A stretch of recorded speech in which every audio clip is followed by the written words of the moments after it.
Welcome to Girl Talk with your host, Melissa Ann.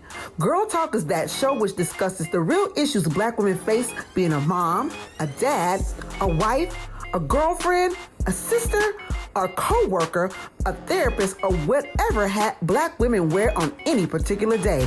Why? Because Black women are just dope. Without further ado, here is your host, Melissa Ann. Welcome to Girl Talk with your girl, Melissa Ann. Wow, what a show you are about to see here on YouTube. We have some repeat offenders and we have some new faces, but I definitely want the crowd to introduce themselves today. And our topic is what is considered marriage material. We want to hear from the men as well as the women. And we're going to kick it off with the introduction from Miss TMarie. TMarie. Hey guys. Hey. How you guys doing? I am TMarie. I am a dating coach. First of all, this is what I do. I specialize in connecting people and teaching them how to date so they will have the best relationships possible. I'm a women's dating coach, but I do help men as well. I have a movement called No More Boyfriends. I have a book called No More Boyfriends. And I have a podcast called The Conversation that deals with conversations and relationships. So you can check me out on all platforms, but I can't wait to have this conversation because there's a lot of women can't wait to hear what these men have to say for real. Come on now.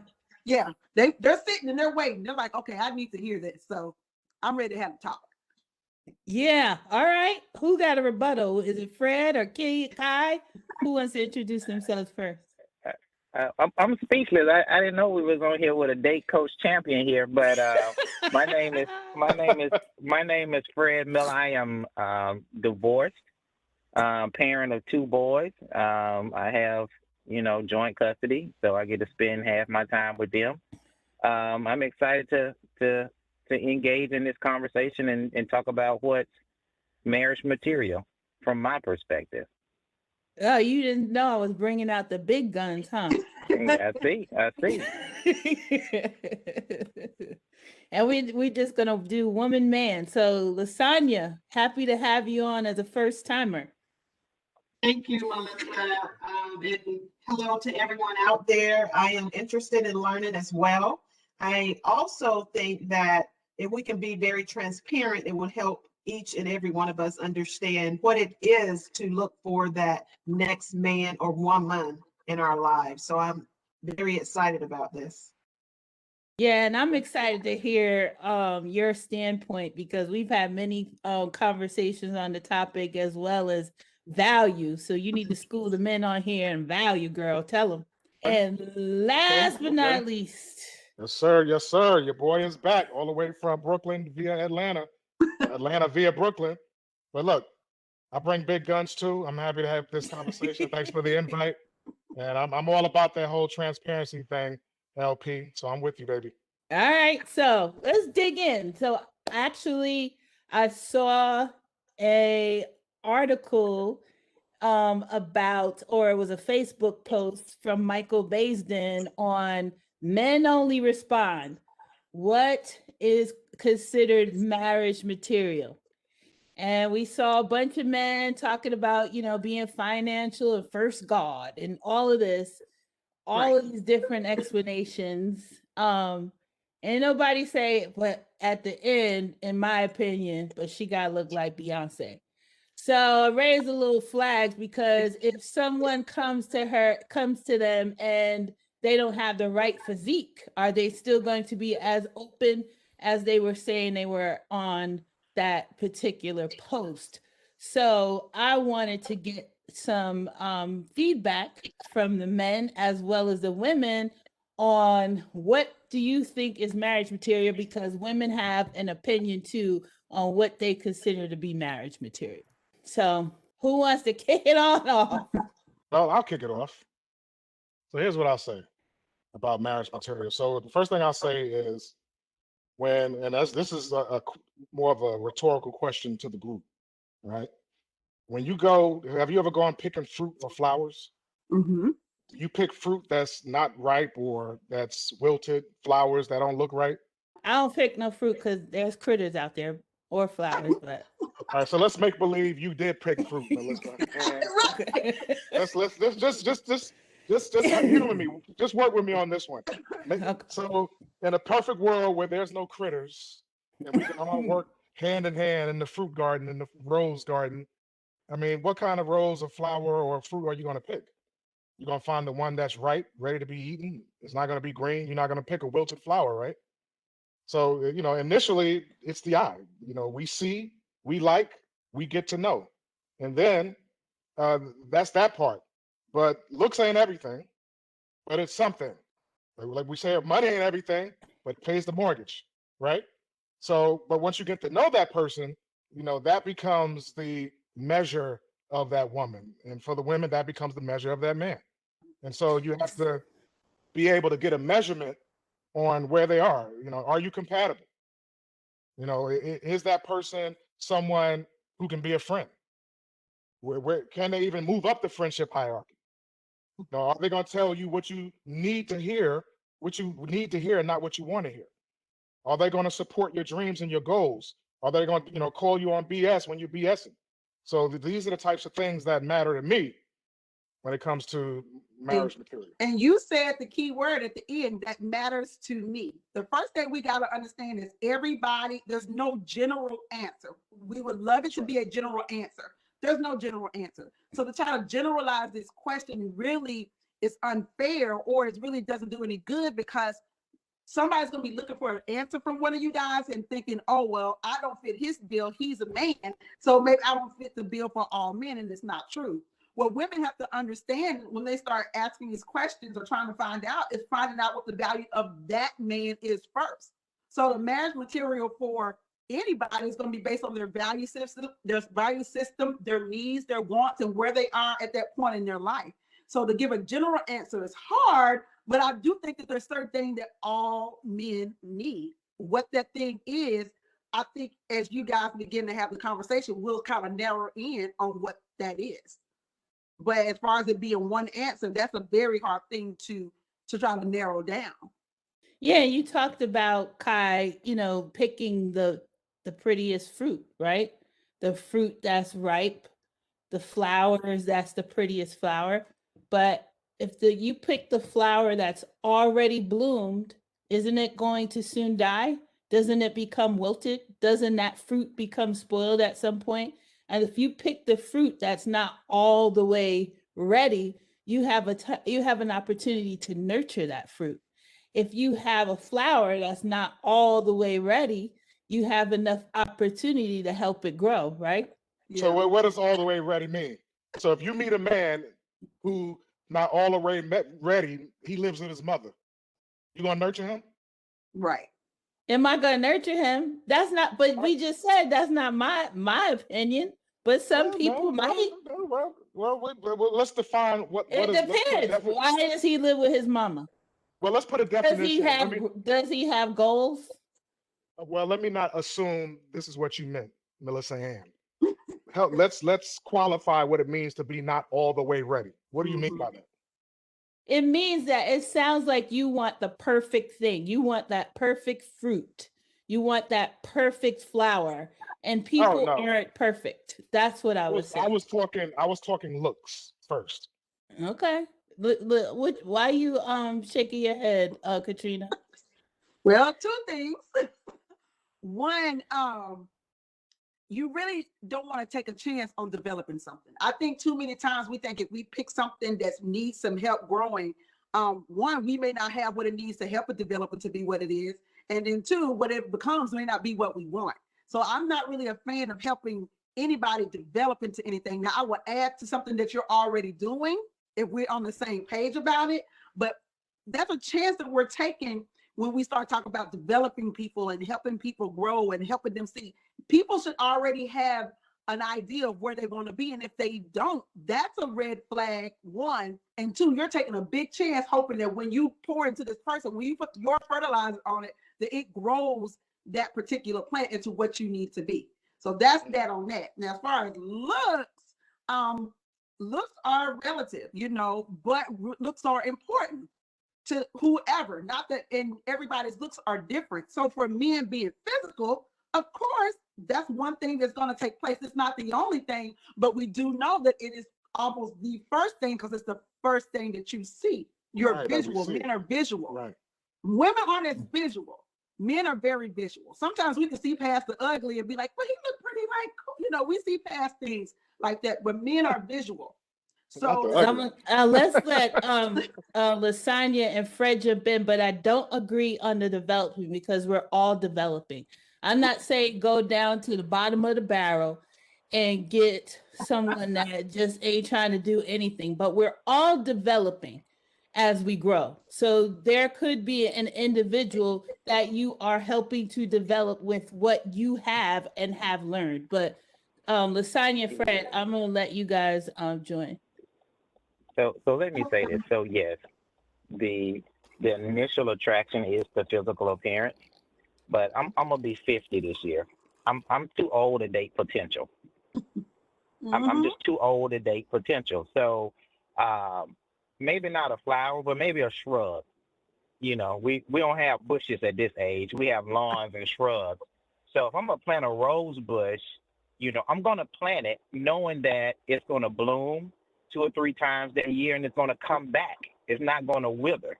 So for me, it's at 50, you need to be at a certain point in your life. If you're still talking about you're gonna release this rap album, if you're a female talking to a guy, or you're gonna do this big thing here and you 50, 9 times out of 10 is not gonna happen. When I meet Right. you at this age, I want you to have an established career.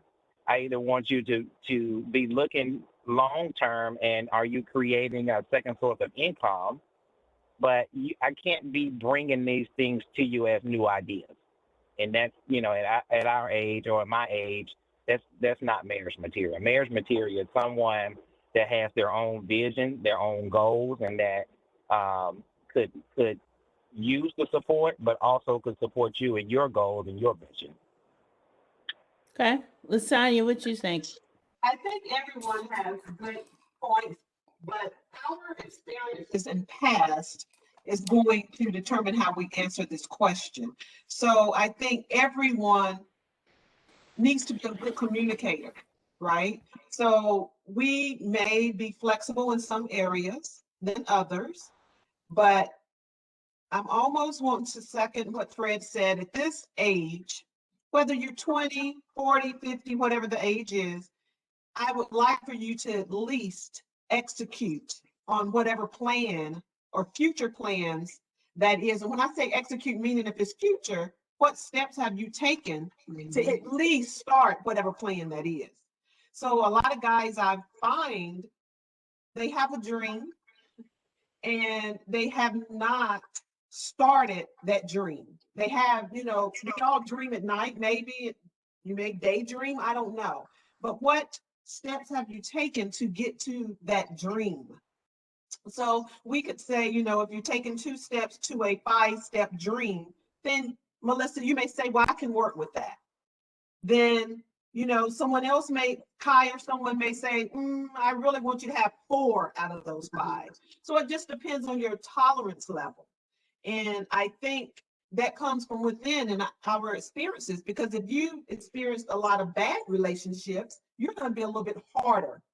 So your 2 and my 5 are going to be different because it's just a tolerance level. So I think it depends on where we are. And with all the things that's going on in the world today, I think we all don't have a lot of patience for maybe the 2.5s or the 3s. We want you really to be at 5 at this point. But if you're not, you may be lenient just based on what you're looking for. So I think TMarie alluded to this about it being a general rule of thumb for marriage material. There really isn't a general rule of thumb. Well, maybe there is. If you want to get biblical about it, the Bible does talk about, a man that finds a good wife finds a good thing. And there are multiple scriptures in there on what a good man and a good woman look like. But let's just bring it down to earth, right? We don't want to get so biblical that we're no earthly good, right, folks? Right.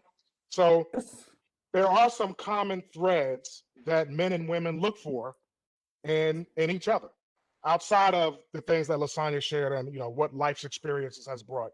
I mean, a woman wants to feel like she's going to be secure with a man. Security, period. That's A it. woman baseline security. Where my thumb at? Security and affection, right? And they want to feel validated. A man wants appreciation and respect and sex. Men are much more sexual than women. So if we want to boil it down to real simple, a lot of right? And this is you said transparency, right, Lasonia? You said so. But if we want to distill it, if we want to take this formula and boil it and break it down to its very native compounds, that's it right there.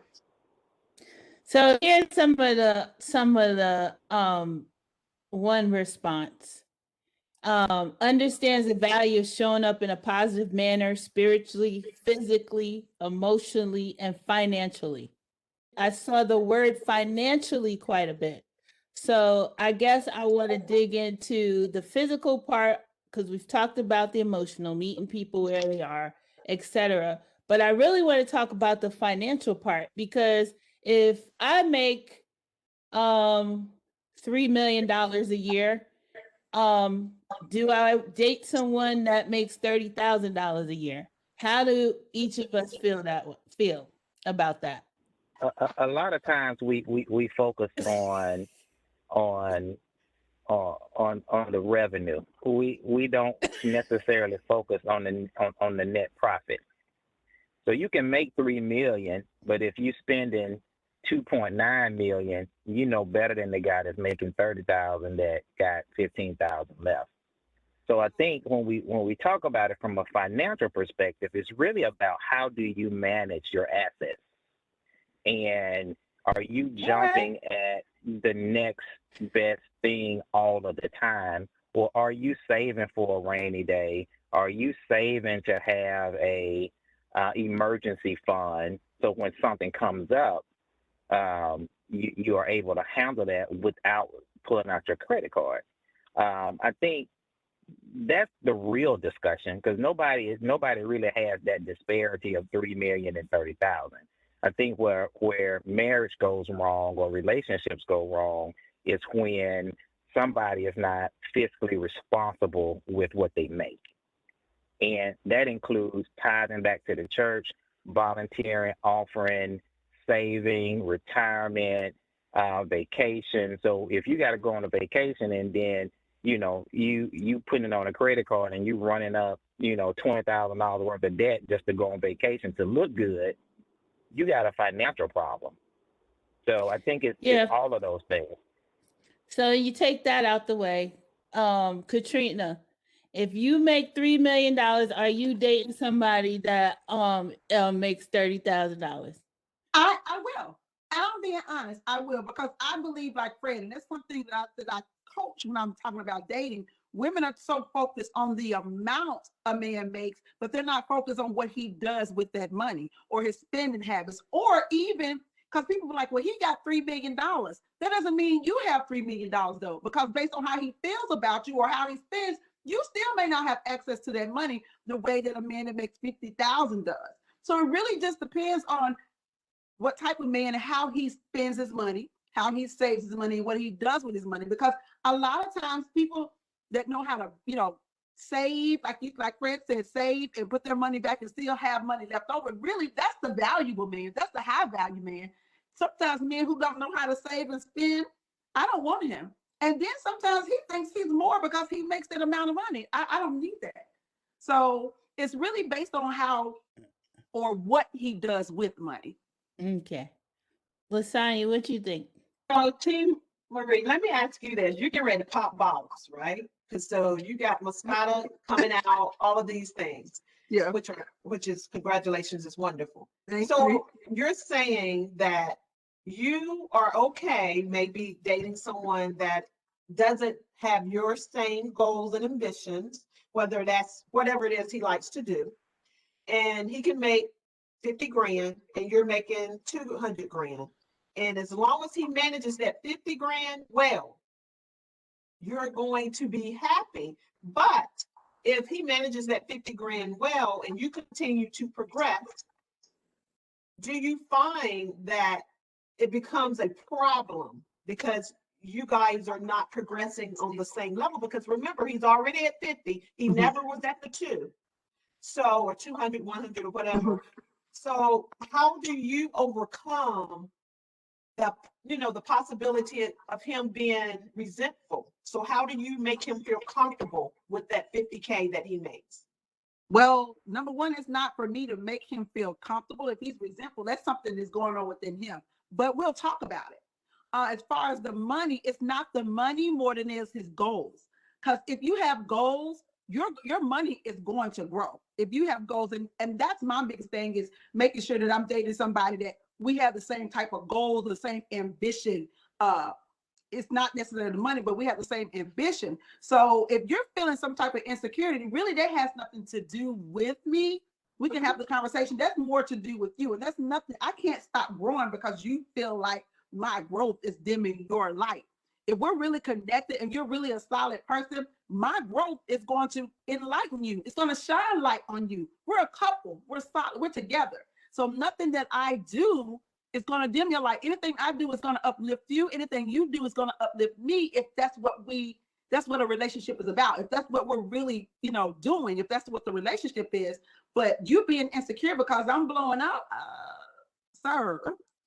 I don't know what to tell So you. Kai, you making me a little nervous because Kai, you're quiet. So I want to throw this question to Kai, and then Fred, you could jump in. But does that mean they're unequally yoked?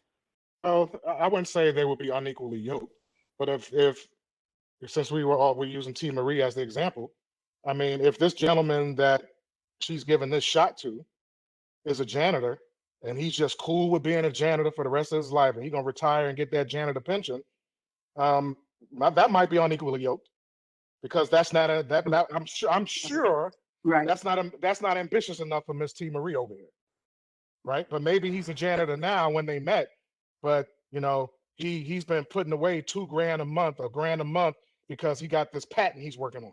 Right. You know what I'm saying? The reason I was being quiet, because I know sometimes I like to talk. I'm very vocal. Well, we on a podcast. You could talk.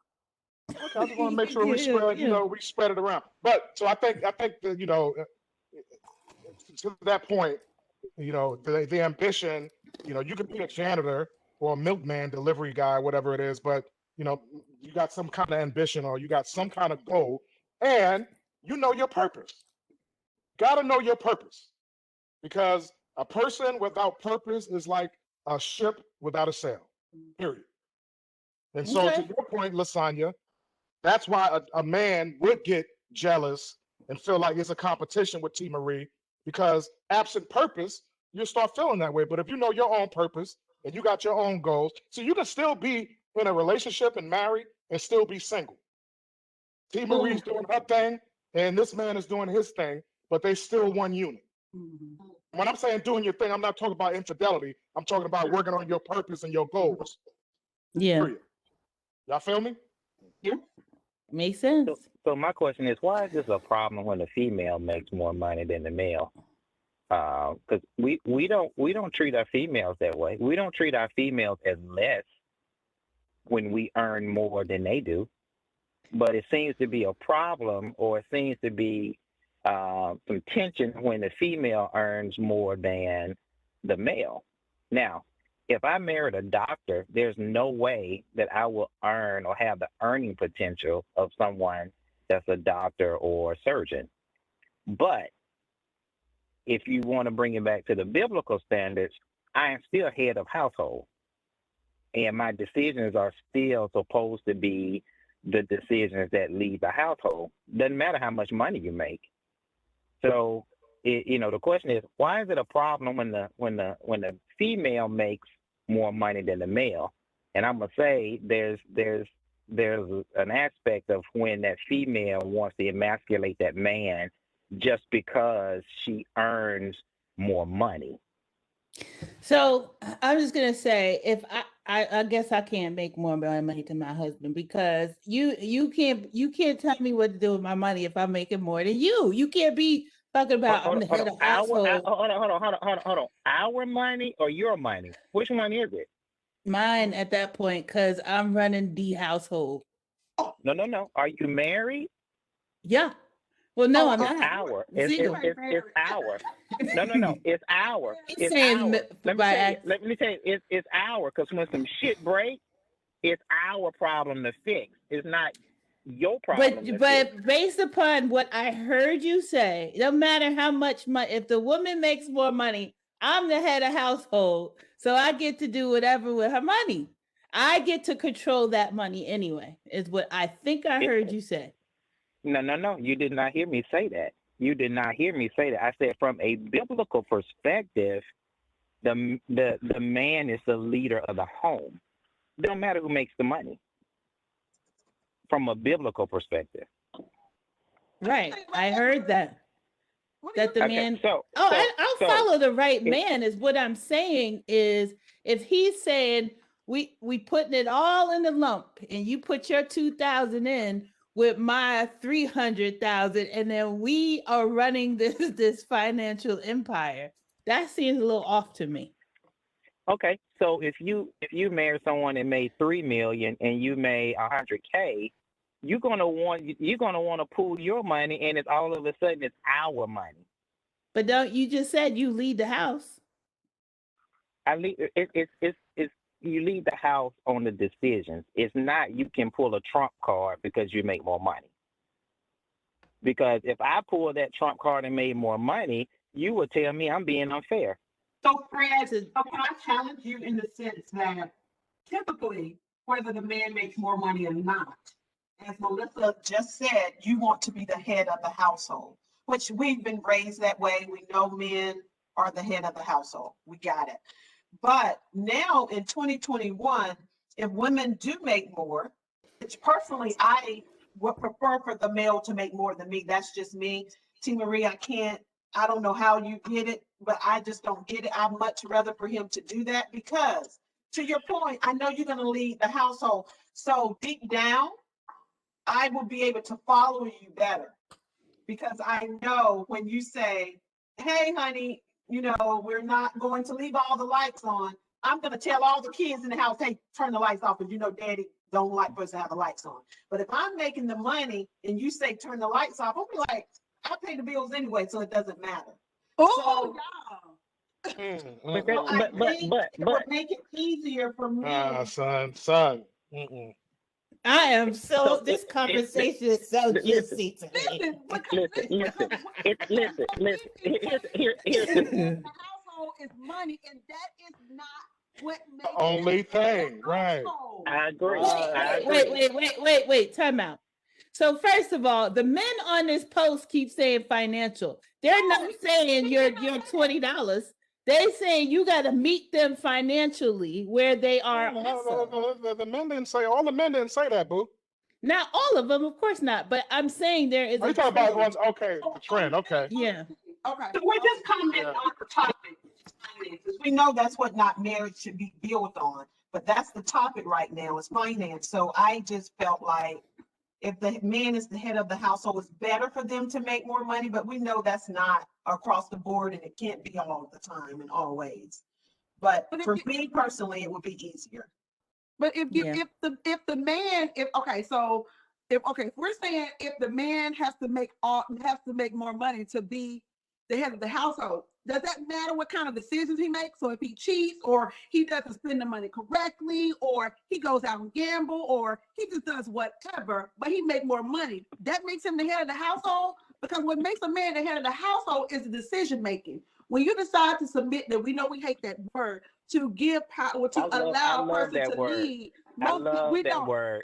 I try to revise it so people, when we allow the person to lead, that's going to lead the household, what we're saying is, I trust your decision making, not because you make this much money, but because of the character, because I know you're going to care for us, take care of us. I know you're making decisions not just for you, but for us.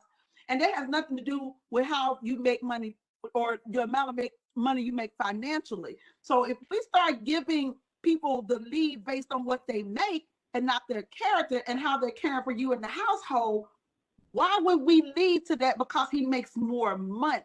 Because I don't think any of us said that. What I said was, how are you leading if you're saying that you get to make the decisions on the money that I go and work 80 hours for? and then say it's pulled together and I'm going to, because I'm the head of the household, I get to tell you what to do with it. But we're Well, not no, I saying don't think. that I don't because think. nobody's I saying don't it's think we're telling you saying what to that. do. It's not that. No. First of all, there's no bosses in a marriage. There's no bosses. There's nobody telling That's right. anybody what to do. I'm a grown woman. You ain't telling me nothing. But I'm trusting your leadership in our home. And we're having a discussion about that. So I don't care what I bring in the house. I don't care if I bring in 2 pennies. You're not going to tell me what to do with that. But we will have a discussion. And I'm not going to marry anybody that I don't trust to make the right decision for the family. But Yeah, you're so not that's the telling whole. me nothing. That's the whole point I was making earlier about a woman wants security. It's not just financial security. So we can't take the word security and make it monolithic. Security only means finance. Mhm. Only means a house. It only means a car. No, a woman wants to be able to follow a man that she can trust, that he's going to always make the right decision for the house. Period. You know. So, but a good man will also go to his help meet to get opinions as well. Exactly. But the woman should trust that man, that just because he doesn't take her opinion and uses it in the final decision, she still knows that she's secure because this man's character and his value and his purpose leads the household, leads the decision. You feel me on that? I agree. So I think when we say financial, there should be agreed upon financial goals, and how you achieve those goals. Both people have to be on the same page. If you are achieving those goals and you got $2 million left over, then you can begin to have a discussion around, how do we want to spend this money? And it should be, this is a we decision and not a me decision. Mm-hmm. So it's really about the financial goals. And if you're making $3 million and you want to retire at 50 versus 60, if that's a financial goal, it's, hey, in order to accomplish this goal, you're going to need to save $1 million of your salary. Now, if it's the female that don't want to do that and say, oh no, okay, well that's fine, but you're not going to accomplish your goal of retiring at 50 or 60. You're going to have to work a lot longer to acquire your goal. So it's really about agreeing on the financial goals. The financial goals drive the security, because if you have the financial goals, you're going to be secure, and then the female should feel secure, based on or back to what Kai was saying around financial security. See, that's the thing. Society has made this whole relationship thing about security. Girl, if he ain't got a car and a house and he ain't making this much money, he garbage. And if the woman ain't bringing to the table what I'm bringing to the table, she ain't on my level. I gotta have. Come on, let's look. If a woman make $3 million a year, but she got a lot of this, You don't want Nara, I don't want to deal with a lot of this. most men We don't. don't. I don't want to deal with a woman who's a millionaire, but she only wants her feelings. She wants her feelings validated. But when I bring my feelings, they can't be validated. Because men, we don't have feelings, Fred. Oh, I can't tell you how many times I've heard from a woman, I didn't even know you had feelings or emotions. Check, if you cut me and you cut you, we both gonna bleed red blood. So if I bleed red like you bleed, I don't have emotions like you have. So it's more than just fine. You can be your boy from Amazon with that type of woman, ladies. But if you got a lot of mouth and you complain and nag me about everything, and you want your feelings heard and validated, but I can't get the same, I don't want nothing to do with you. Period. And Kai meant that. He meant that. All of that. He meant that. I meant that. That came from this area right here. I You see? thought it came Came from from all in this area right here. That came from. Did y'all hear that, ladies? Did y'all hear that? All that yap. Men don't like to hear all that yap. I like it. So here's one. We are evenly yoked. She's authentic. She brings something to the table that I don't, and doesn't look down on me for it. We complement each other, and together we are stronger than apart. I agree. It's about perspectives, and it's about experiences. And if you haven't had an experience, you shouldn't look down on that person because they haven't had that experience. you should embrace the fact that they didn't have it, and now you can be someone that can be a champion so that they can experience what you experience. Yeah. You're not going to have, if you got somebody that has experienced what you've experienced, you're going to have a boring relationship because there's nothing new, there's no excitement, and it's dull. Yeah. So personally, all jokes aside, I have tried dating individuals that just don't make as much money as I have, because I've always been the person that I don't care how much money the individual makes, as long as they have goals, as long as they have ambition. But as I get older, some of my thinking has changed. I do want someone that is on the same level as me and has fought to get to the same level as me and continuing to get to the same level as me. And as Fred noted, trying to save for retirement. You know, what are some of the things that you're doing to get to that retirement age? Now, doesn't necessarily mean they have to match me in my income as if my income is all that, because it's not. But at least I'm just, if you work at McDonald's and you ain't got no goals, I'm sorry, we're not compatible. Mhm. That's fair. It's just there's because y'all nothing- don't have the there's- same goals. Y'all don't have the same ambition. He's not going to be able to get to your level because your ambition level is different, which means you're going to be able to produce more. You know, you'll be able to come and be able to bring more and produce more. If you have this ambition and you're okay with fries, and fries is cool with you for the rest of your life, and fries is paying you 19 or whatever it's paying, and they're good with that, you're not going to be satisfied with it because they have nowhere else to go. They're good, but you're a person that has other things you want to do, and that's not going to make, you're not going to be satisfied with that. Y'all don't have anything to talk about, because when you come home and want to talk about this ideal you have, or this thing you think can happen, or you think this thing they can do, they're like, oh, okay, that's cool. Nobody to try to help you bring your ideas to pass, help you, come up with some type of game plan. You're gonna get wore out on that. There's no way out. And if they're supposed to be the leader of the household, you can't lead me. Yeah, it's another thing too. You know, Black women have been forced to be in a position to be heads of the household. Alpha female. You know, Mhm. right? So listen, the measure of a man used to be, I bring home the bacon, and Lasonia, you fry it up in the pan. Mhm. Now, Lasonia, you got a master's degree. You know, She you really make does, six by the way. figures, right? You make six figures. Not only do you have your own bacon, but you got your own damn pan. You got your own refrigerator. You got the own house, and so now sometimes a man feels like, well, what can I add? So that's where it goes back to a man gotta know his own value and his own purpose.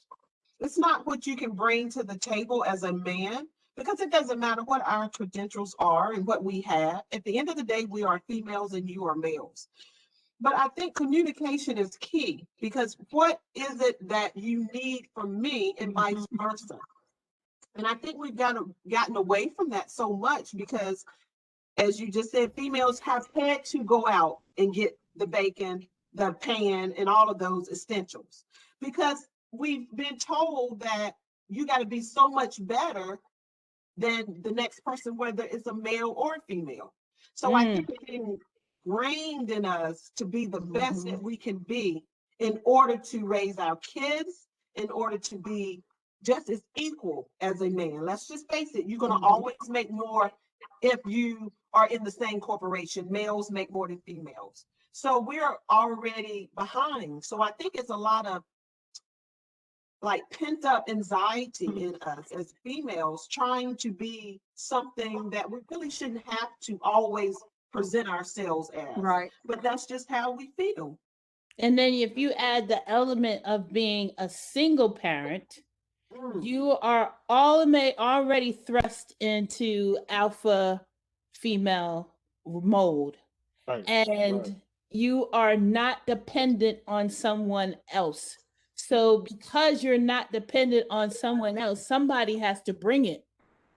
You don't have time to babysit. You don't have time to figuring it out because you're moving at a faster pace as a single mother. And as a single black mother and a single black woman, we are expected to do things on a whole other level and to be more aggressive about it, where they're teaching our counterparts of white women or women of who aren't color that they can be soft. That's okay. But we're not allowed to be soft. And then we have to be stronger and come across stronger to get things done. And that carries over into our relationships. And sometimes we have to play that game of being here, pulling back, being here strong, coming home and pulling back. And that's a balance for Black women that's hard to do sometimes. Even when we want to, it's still hard to do because we're made to be so much on one end and you require that. But then we have to come home and be this, and that's required too. And we don't have a choice. And then our Black men tend to say that we're aggressive or we're this and we're that and we're always, but we're running shit. We're moving around. We're taking care of households, and we're required to have that strong hustle to get it done. Where other women of different colors aren't required to have that. Right. Then you layer on top of that, Black men being taught, never let them see you sweat. You can't be vulnerable. Don't show no emotion. You got to keep a stiff upper lip. And so the woman running around got to be that. And then we running around, I can't show her that side of me. That never works. Yeah. Right. If the woman, if TMarie has to be that woman, and I can't be vulnerable to let her know, T, pump the brakes a little bit, baby. I got you. I understand you out there, you got to be this way, but this is your safe zone, boo. So hear me when I say pump the brakes a little bit. Right. And we all need counseling for that. We need counseling. We need somebody to let us know that it's okay. We really do. That's right. I could talk with all of you all day. This has really been a great podcast.